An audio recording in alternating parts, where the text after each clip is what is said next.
Hello and welcome to Unsung Heroes Live podcast. I am so excited to be with you today and share space with you. As you know, each and every guest on Unsung Heroes Live podcast is truly a modern day hero. Oftentimes we think of heroes of people who may be celebrities or people who are in the military.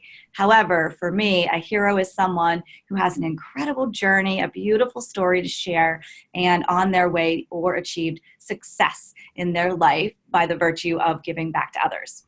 Today, we have with us an amazing guest, a dear friend. I cannot wait for you to meet Michael. Michael LEVITT is a dear friend who I share space with on multiple platforms, but let me tell you about him and what he's going to be talking about and sharing with us today. Michael LEVITT brings people back to a life focused on helping individuals and leaders within corporations relearn boundaries in their work and personal lives so that they can accomplish more by doing less, which will save their careers and possibly their lives. Michael lost his health, his job, his car, and his home all in 369 days. Michael teaches people on how that happened to him so that they can make the crucial changes in their lives to prevent those losses from happening to them. Welcome, Michael. It is great to have you on the show. Great to be with you today. I'm looking forward to our conversation. Yeah, my goodness, 369 days to lose all of that. I'm not sure. I thought I was singing a country song. You know what? I have been looking for somebody to write a country song about it. So if you know anybody or anyone in the audience, reach out to me because it definitely smells and feels like a country song. It was an interesting journey for sure to go through all of those losses, and even one of them can be catastrophic to people. But all four of those to happen, within a year's time was. I guess one way to put it was efficient. Get the worst case scenarios all done and over with in a year so you can move on with things. Because I know some people go through a couple of those in their life, maybe three, but all four of them is pretty significant. Absolutely. Very significant. So, Michael, can you share with us a little bit about your background in terms of, where you grew up, what you liked to do when you were a kid? Let the audience get to know you a little bit. Sure. I was born in Pontiac, Michigan, and I live in Toronto, Canada. So there's probably a few dots in between to connect, which we will do efficiently on our call. But grew up in Pontiac and then moved to Waterford, Michigan, which is literally the next town over, and spent the first 20-something years of my life within maybe a 5-mile radius.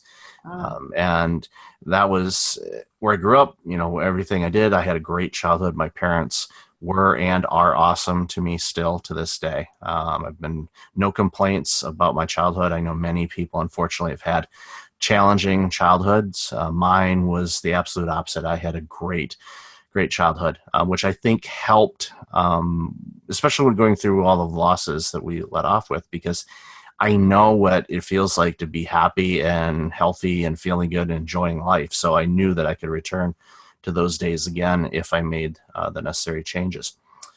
Yes. My career, I've had multiple. I started off in public accounting, and I did that for around a decade. And then I moved into IT management, and I was doing a lot of IT work in the late 90s. And then when 2001 came about, the dot-com era kind of came to a crashing halt as far as the new business and jobs, and it was a zany time in the late 90s. I mean, I would be placed by a recruiter at a firm, and then 6 weeks later, they're calling me to make sure that I absolutely love the job because they've got 6 more that they'd like to place me at. So it was an absolute zoo when it came to that. It was great from a career standpoint because you could really be selective on where you went, but then the economic situation hit, and a variety of other things, and that ride was over. So after that, I found a role that was kind of a hybrid of an IT and accounting role, and I did that for a few years. And then an opportunity came up in 2007. Now, prior to that, in 2004, had immigrated to Canada, which I literally live across the border from them because Detroit and Windsor, Ontario are pretty much sister cities. So spent some time in Windsor when I was younger, and then decided the family would be good to go there because our kids were getting close to school age. So we decided if we were going to make a huge move like this, we should probably do that. My spouse is Canadian, so that's how I was able to get in a little bit easier. So we did all the immigration paperwork and whatnot, and then in July of 2004, moved to Canada. And then I worked in Detroit and crossed the border every day for 3 years, which is entertaining to say the least. Thankfully, I have they call it a Nexus card. So it's kind of a get through the border quick type of card. So that saved me a ton of time crossing the border every day.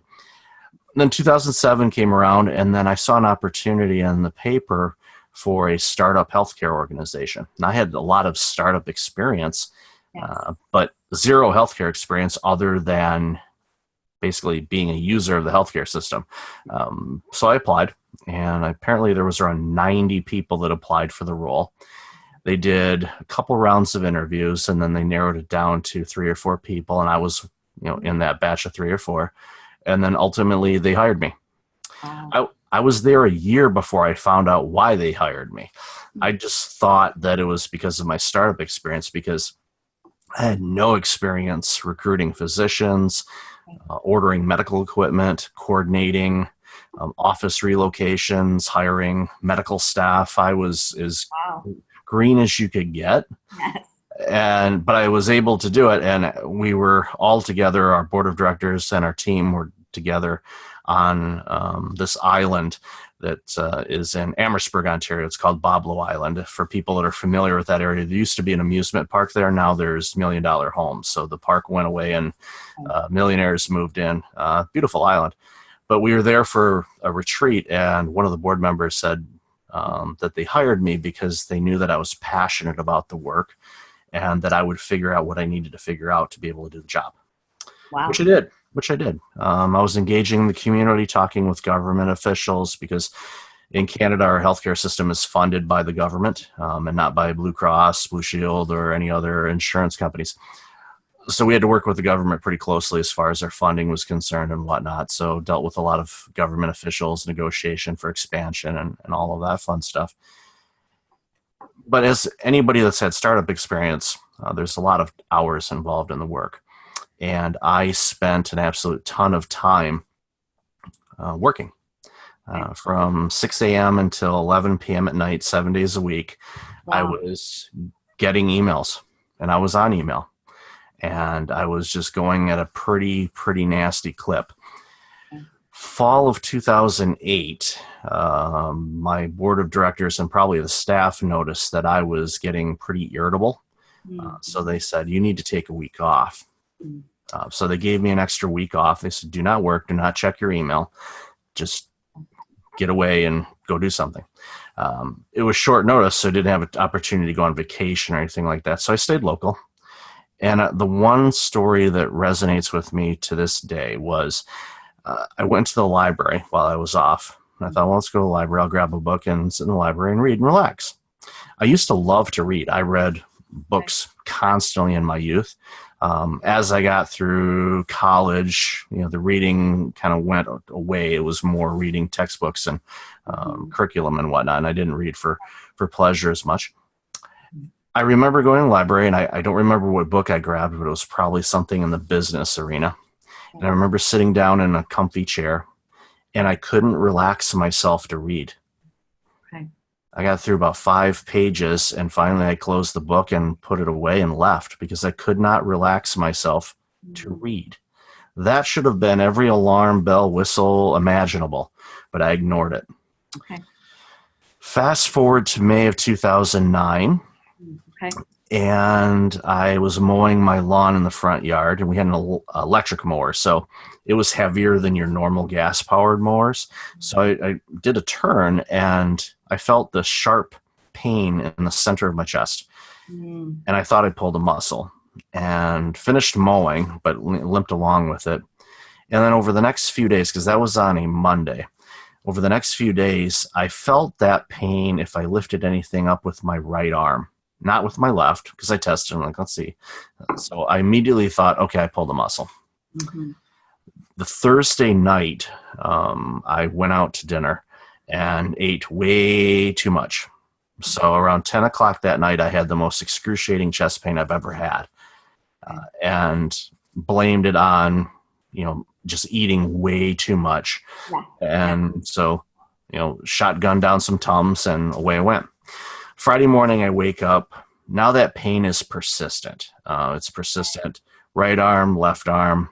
Wow. And I move and all of that. So I go into work, which was a medical clinic, and asked our physician about it. And I said, explained to him the situation, just like I did now.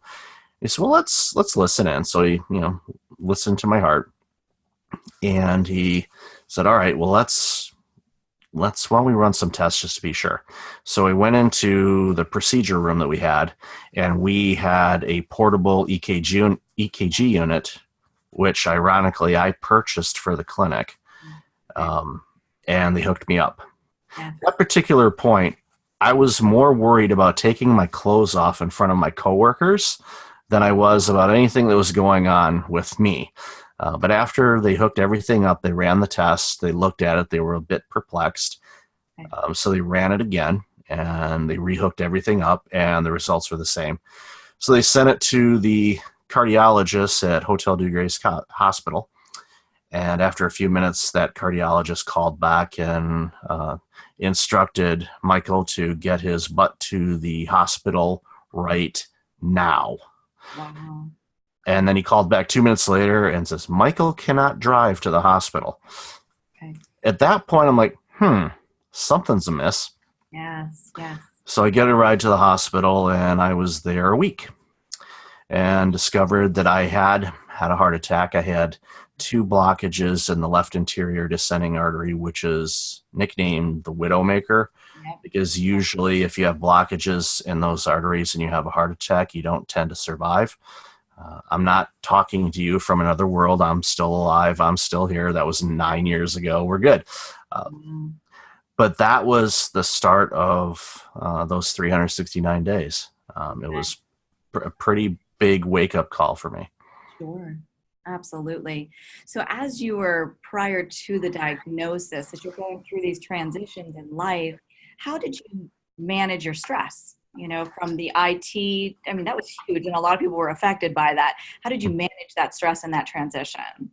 I would say poorly. I did not really take care of myself. Sleeping was not as quality as it could be. My dietary choices were not good. So all the ingredients that you read about of, hey, do you want to have a heart attack? Do these things. I was doing those things. And the stress management was something that I was not very good at. Boundaries were non-existent. I really, and I can thank and blame my parents for this. I grew up in kind of a people pleaser type of world where you want to help people, and there's nothing wrong with that. But the problem is I was helping from an empty tank and not from a full tank. And that transformation in my life has made a humongous difference in how I am able to help people when I can. Yes, yes. During that time, was there any moment where you felt defeated, helpless, frustrated, all those feelings that are a good mix for like anxiety and some low-level depression? After the heart attack, no. It was more of a, okay, I have to change how I live my life. I have to change, how I eat, what I eat, how I do things. So I knew that there was changes coming, and I was never really adverse to change. Yes. So I changed careers, and right, you're an entrepreneur. I'm an entrepreneur. Also, Generation X. That's all we've ever experienced in our life is changes. So, from getting up to change the channel on the television program to being able to watch a television program on our phone. We've come a long way in a very short period of time. So I'm used to changes, and I'm not allergic to them at all. Yeah. But when I started feeling anxiety and frustration, and of course, I don't think I was ever what someone would classify depressed, but obviously well on the way, was the period of time after I'd lost my job. Because reminder, this was in 2009. Yes. So after my heart attack, I was on medical leave for 17 weeks and then Wow. came back to no job. So after that period of time, it was 2009. So that was right at we were right at the tail end of the economic recession in the States when the auto sector was being bailed out by the government and jobs and mortgages were being foreclosed. And it was a Right. real bad time for a lot of people. Yeah. So someone in my position that was in kind of an executive type of role, those roles were not very available. The ones that were and people were in those roles, they were staying, they weren't going anywhere because there was nothing to go to. So it was very difficult for me to find things, but I did go on a lot of interviews and was coming up second place the majority of the time. That is So it was, oh yeah, that's like you get right there and you think you're going to win and boom, Yeah, you lose. my husband always refers to that as, well, I got another silver medal. I'm like, oh. Exactly. Yeah. It's like, or the Super Bowl, in my book, I use the Buffalo Bills as an example because they went to the Super Bowl 4 straight years and lost all 4. Yeah. And, I know a lot of people in Buffalo and it's like, I feel for you. It's like, I can't believe that you guys couldn't sneak out one because you had an incredible team that today would steamroll anybody in the league, but the timing was bad. It was the same thing for me. So Okay. that period of time was rough. That was frustrating. I was doing a lot of travel, trying to find something. And then what finally opened the door for me was me saying yes to a previous no. I didn't want to move to Toronto. I didn't Okay. want to live here. I had spent 6 years in Chicago, so I'd been in a big city before and really didn't have an appetite to come here. Because it's a very busy city. It's a very expensive city.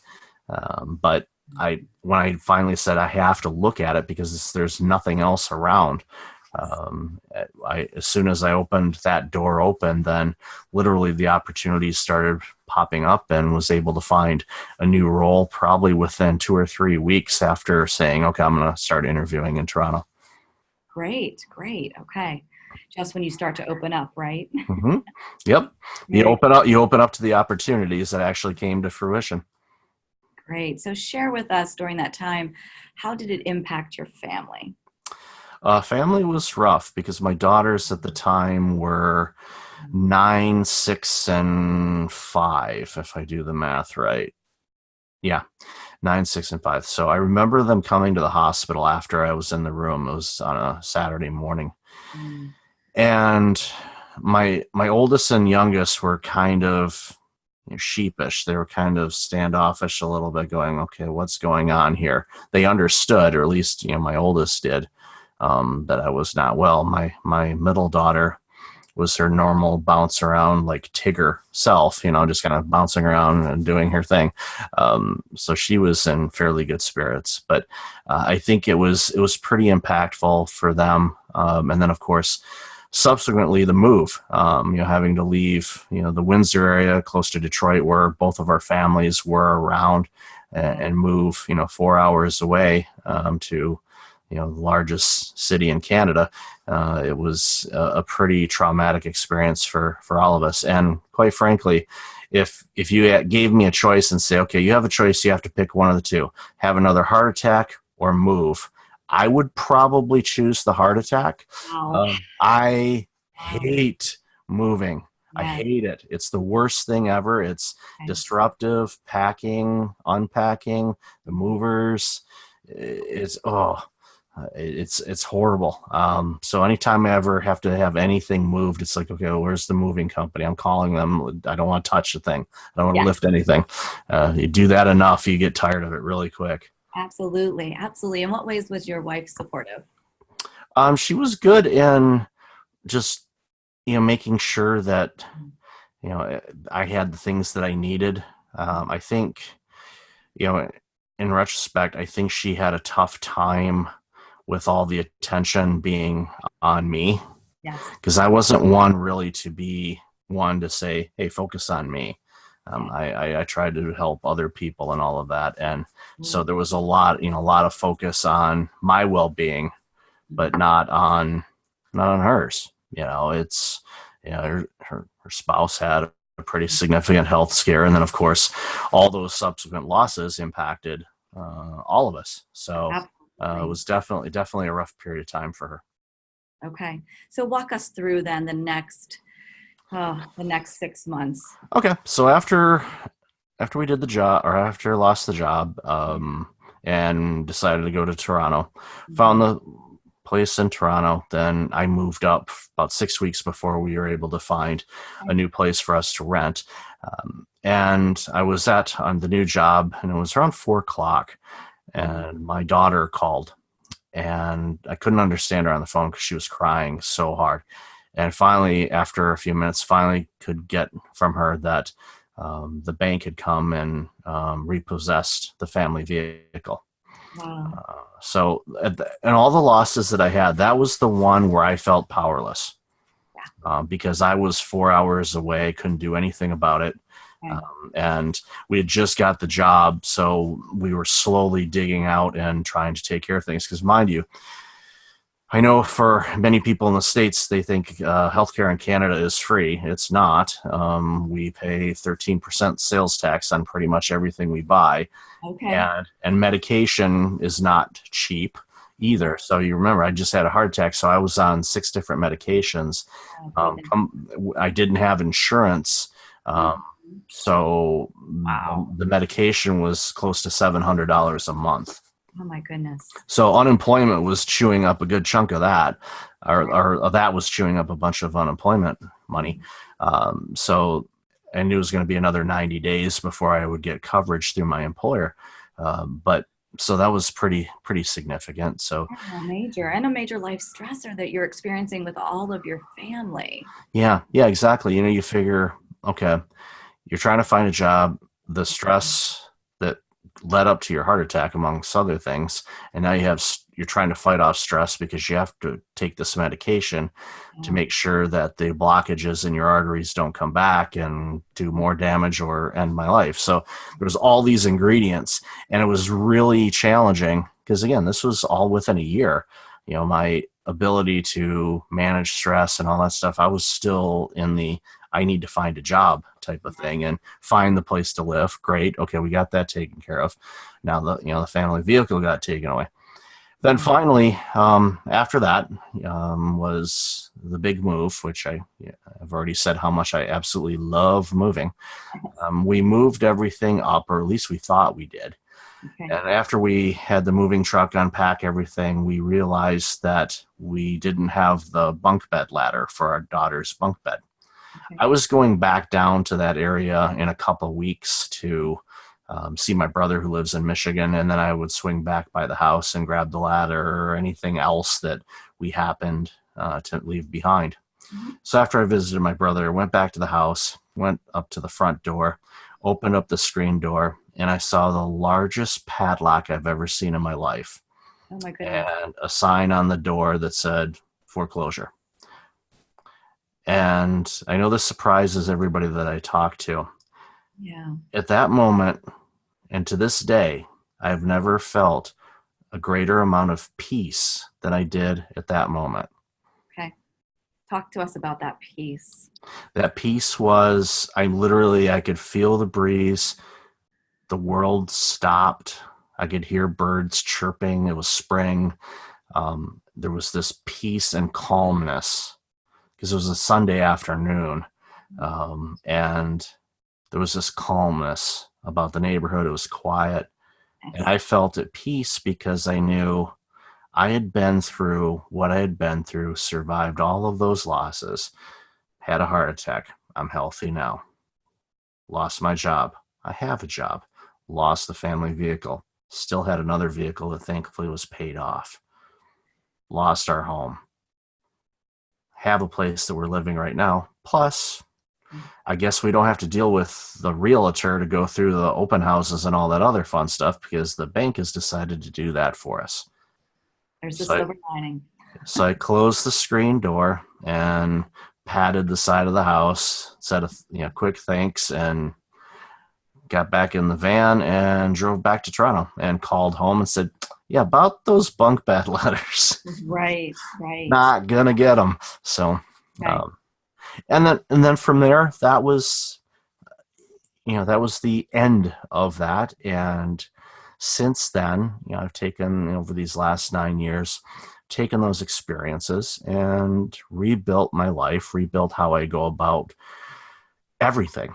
And that was a choice. Many people, unfortunately, because I'm part of different groups and heart attack survivors and whatnot, and it seems like many people that have gone through some significant losses in life, such as a heart attack or whatnot, unfortunately, sometimes they tend to cling on to the victim mentality, and they go, woe is me, and they don't move on from it. I don't recall ever, and I've talked to people about this, they said, no, you never played the victim throughout all of that. And we were surprised why you didn't. Because I was like, I'm from Detroit. You get knocked down, you get back up. And it's a mentality that I have. And it's like, okay, well, all right, that's done and over with. Now what do I need to do? And that's what I did. I focused on what do I need to do next to make sure that what happened to me never happens to me again. Because in all of those situations, I was responsible for that. Sure, I can blame my bosses for letting me go. I can blame the banks for taking away the vehicle or the house. Guess what? I wasn't able to make payments. It's kind of part of the deal.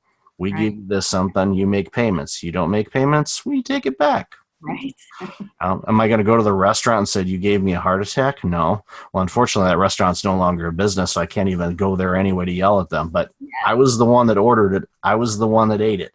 I was the one that didn't take care of myself. So I'm responsible for all of those things. I think once you take ownership of yourself and hold yourself accountable for the choices that you've made, then it gives you the opportunity to go, all right, well, now I'm accountable for making better choices and better decisions. And that's what I've done. Yes, absolutely. And, as you share your story, and it's one stressor after another, one heartache after another, one tragedy, however we want to package it, something that is a common thread as I listen, and it's that level of resiliency that you had through it. And other people will say, well, that's great for you, but what about me? That's not how it was for me. I lost my house and then I was a mess.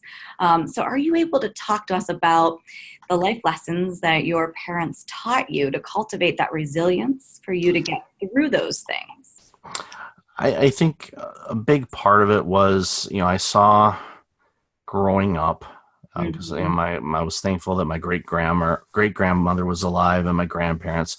I remember them being alive until I was like 9 or 10, and of course my last grandmother lasted. She passed away in 2002. So long life for many of them, and they had their struggles in life. Many of them through the Great Depression, the wars, all of these things. My parents, worked, both of them worked. My dad worked for the auto sector, and there was always a chance that he was going to be laid off because that's how things were in the 80s. So I always saw these things happening and thought, okay, but they did a good job of not hiding it, but not worrying about it, because like worrying is not going to do anything. I think what helped my heart attack come along and stress and all of that stuff is there was this, I really haven't thought about this much, but I think part of it was because I was in a role that I wasn't initially part of that sector and now I am. I put probably undue pressure on myself to make sure that I demonstrated that I knew what I was doing. Yes. And also too, nothing against my Canadian brethren, but I was an American working in Canada. Yes. And, I being here, and I'm a Canadian citizen now. And so I always joke I can vote and screw up 2 countries now instead of 1. I'm not saying who to vote for or anything like that. I just say I have that opportunity. Yes. It's great. I love it. But I understand, they're just like in any other country. Sometimes like, okay, here's an outsider coming in, and they don't know, like, or trust me yet. So I think I carried that a little bit harder than I should have, Okay. because they Yeah. had hired me, and it was known in the community and all of that. So there was really nothing to prove, but I never let off the gas pedal. So that was, I think, a big contributor to a lot of what had happened. But yes, my parents definitely had a big impact in that resilience, because, I saw them do it themselves, and they never Right. hid anything from us, my brother and I, as far as life challenges or whatnot. We were definitely not sheltered children, that's for sure. Good, good. So let's hit on something that I think most people can relate to, especially entrepreneurs, is your level of work ethic, your complete, becoming to workaholic, right? There was this level of a workaholic that was just over the top, and performance. So as you were losing jobs, losing cars, houses, talk to me from a male perspective, very vulnerably, Mhm. what that felt like. Well, when you are the deemed provider of the home, there's pressures involved. Now, in today's homes, that is maybe Absolutely. not be the same situation, but I felt that. I felt that pressure. So, Yeah. and having all the things that we had, the house, the cars, the belongings, all of these things, it weighs on you. And I think, going back again to my love affair with moving, uh, is when you lose everything, what's important in your life and what's not important becomes really crystal clear, or at least it did for me, to the point where I wouldn't say that I'm a minimalist, Mm. but I prefer, Greg McCowan wrote a book called Essentialism. I'm more of an essentialist, where I'll say I want things in my life that are essential for me and what I'm doing, Mm. whether it comes down to my clothes, the type of computer I have, the belongings that I own. I don't have a lot of knickknacks or collectibles or things like that, just because they're not essential to Mm. me. Yeah. I'm not saying they're not essential to others. If that makes your home feel warm and comfortable and a safe place for you, then by all means have it. I'm not one to say don't have more than one fork, one knife, one spoon. No, that's like, no. Have what works for you, Yes. and eliminate the rest, because by doing that, you don't need as big of a home, which means you won't have as big of a mortgage, and you won't have as high of property taxes, and the lawn is smaller to mow, and all of these things. But again, that's a personal choice for everyone. Absolutely. Yeah. So that's what resonates with me. Very good. Share with us the positive effects that you saw in your marriage by coping with this for a year. I think the thing of it is spending more time at home, because, well, I didn't have a job, so that helped. Um, and just Mm. learning how to relax. I Mm. think that was the biggest thing. Yeah. Even this past weekend, um, my agenda, again, being a solopreneur and still in a day job type of thing. My hours are pretty structured, so I have to, if I'm going to be doing something for my organization, I need to do them after hours. So I'm very particular as to when I do them. So I really didn't load up anything on my calendar this weekend. But I did do some stuff, but for a good chunk of the time over the weekend, I did nothing. I was just existed. Just sit, laptop was closed, looking out the window, going outside, went to the grocery store kind of thing, walk around type of stuff, just to be clear. And it's amazing when you put yourself in that position, all of a sudden things become clearer. I got clarity on some things that I'm working on, wrote a couple pages of notes of things to follow up on. So by me stopping and just being, things came clear. That's why a lot of times you hear people say, I get great thoughts in the shower. Yes. That's because, well, you're hopefully focusing on getting clean. Yes. For those of you that use shampoo and conditioner, you put that stuff in and all of that. but I don't need that anymore. No. But anybody sees my profile picture will know what I mean. Yeah. So I save millions on that stuff now. But that was, a big positive, I think, was just learning how to relax. And Yeah. now I can. And I can tell when things are a little tense. Yes. And I can pause and I can go, all right, let's pause and Mhm. stop this and have a weekend free of social media work or anything else and just be. Yes. Yes. So, in terms of where you are now, this Mhm. is an incredible journey of 9 years and growth, and you have done so much and published a book. So, talk to us about the journey of publishing that book. For me, I wrote a book, 369 Days. I wonder where I got that title from. 369 Days, How to Survive Your Worst Case Scenarios. And I signed up with the publisher in November of 2016 because I had a framework and like an outline of some stuff, and I actually had started writing Mhm. a journal years ago of just kind of my life up to the heart attack. And I even wrote a little bit about the heart attack, but not much. Okay. Uh, so I had some stuff already, and I thought, you know what, I want to write this book because at that point, I had already worked out and created my own internal way of doing things, boundaries, how to track my time, all the things that I teach people on. I've done it myself. So the lab rat was me. So Yeah. I've been able to sort through all it, work out the kinks, and it works out really well. So I decided, you know what, I need to write a book because one, I want to provide closure to myself and also to people that didn't know all the pieces to it. Because there were a lot of people, family members included, that had no idea about the second, third, and fourth dominoes. They knew about the heart attack, but they didn't, and they knew we'd moved to Toronto. But Mhm. the stuff in the middle and the ingredients, they had no clue about. So I thought this is an opportunity to be able to address it. So I signed the deal in November of 2016, and then published it on September 12th. Went on sale September 12th. Wow.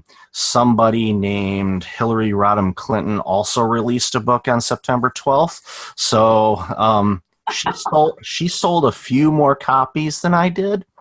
Um, Darn her. I'm not upset at Secretary Clinton. She needed to write about her experience of what happened the previous year with the presidential election, and rightfully so. But when I saw the release date, because I picked the release date because it was September 12th, and my first thought was like, well, I'm not releasing it on September 11th. No, Right. just no. There's no. You don't do anything on September 11th that's except respect and in respect. Period. Don't do anything else. Hey, let's have this. No product launches, no new album drops. No, just no. Absolutely. Yeah, it's like sacred. So Right. so I said, I'll do it on the 12th. Well, okay, then boom. I'm like, well, I'd already committed to it, and I could have changed the date, but I thought, you know what, just do it. Yeah. The experience was great because it allowed me to, really capture everything that transpired in those 369 days, and then subsequently what's Mhm. happened since. I learned from those lessons, wrote the book, got the podcast, I have my website, I work with people on boundaries and burnout. I spoke at the Becker's Healthcare Conference a few weeks ago in Chicago on nurse bullying and burnout. I've spoke at other conferences about my book, about my experiences, what I see going on in the world, because burnout is prevalent. I'm seeing it in every sector, not just healthcare, and Yes. it scares me. And Absolutely. that's why I do. I found my purpose because I knew that all those experiences that I had to be beneficial for something, not just, well, yay, I'm alive, which I'm happy about. I knew there was something else. Yes. And that something else was I need to guide people on how they can make some subtle shifts for most on how to prevent burnout. Because the burnout really has some long-term effects if you don't address it sooner than later. And so that's where my time and effort and purpose in life is driven to now, is to really help guide people that want to change to make those changes. If they don't want to make the change, then I'm not going to waste their time talking with them because they're not in a place where they want to change. But Yeah. when they do get to that point, and if it's past burnout, then I can help them with that too, because I've been in that boat. Right, right. Absolutely. Well, thank you so much for your time today. It has Oh, been, thank you. yeah, such a pleasure. So, why don't you share with us how people can get in touch with you regarding your business, your services that you offer, if they would like to work with you and purchasing your book? Absolutely. My book's on Amazon, Barnes & Noble if you go online. If you're in Canada, Indigo or Chapters carries them in the Greater Toronto area, but you can find them there. My website is breakfastleadership.com, and on there you can find my blog posts, podcast. I'm on iTunes and Stitcher as well under Breakfast Leadership. And on the front page of Breakfast Leadership, if you give me your name and email, I'll send you a free copy of my Successful Morning Checklist, which is something that has really been helpful in me in establishing boundaries in my life, is being consistent in how I live each day and what I need to do and how I design my days. Because we all have the opportunity to design our days, and too many of us go through life, I want to say, on autopilot. We don't necessarily choose what we want to do. We just kind of react to what's happening, where you can say, no, I'm going to make Mondays this type of day, Tuesdays this kind of day, Wednesdays this kind of day, Saturdays, Sundays, you name it, and design your day, because it's your life. You own the keys. So that's my goal, is to help those people. So breakfastleadership.com, and appreciate our time together today. Thank you so much. If you were to write a thank you note, who would you write it to? I would write my thank you note. It'd be two. I'm going to cheat here. To Dr. John C. Maxwell for being the ultimate servant leader and for his 8 million books that he's written. Yes. Haven't got through all of them. He is just a generous, giving, loving individual, and he's meant a world to me and was very helpful while I was rebuilding my life.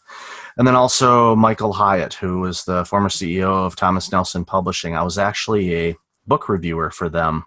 Oh, great. I signed up for them a month before my heart attack. So during my time between the heart attack and getting a new job, I had plenty of time to read. So that reading example I gave early on where I couldn't read, I read, I think, close to 55 books that year. Wow. And could review them and all kinds of different materials. And Michael Hyatt is a great leadership guru. He is very giving and servant to help people. And they're great role models to have, because I think that's what we all should be doing, is doing everything we can to help as many people as we feel we can help. And it comes back. It comes back 1,000-fold. Mm-hmm. Yeah, and that's something so near and dear to my heart, is the ability to give back and the role that giving back plays in our ability to be successful and define success. So is there any particular charities or places that you give back to on a regular basis that you'd like to give a shout out? Historically, I've supported Muscular Dystrophy Association, Easter Seals, Habitat for Humanity, local homeless shelters and food banks. Those are all that get my money because I've been in close to those situations where I was homeless and struggling to find food, and all those things came close. And I grew up in areas where those people were around, and I was always helpful no matter what I had. If I had any pocket change, I give it to them, and I know it helps. And those are some organizations that really resonate with me. That is wonderful. Thank you so much. And through all of this, what is a mantra that you developed or a statement that you say to yourself that gets you through some of the most difficult times, Michael? The thing that gets me through those rough times is, you have been through so much worse than what you're seeing right now. This is nothing. You know how to deal with this. You're going to get through this. Take a deep breath and get to it. Awesome. Thank you so much for your time. Thank you, Christy. Contribution to our world. You are truly a hero to have that ability to get through all of that and be resilient and positive all at the same time. Awesome. Thank you, Christy. Absolutely. Have a wonderful day. You too. Thanks, everybody.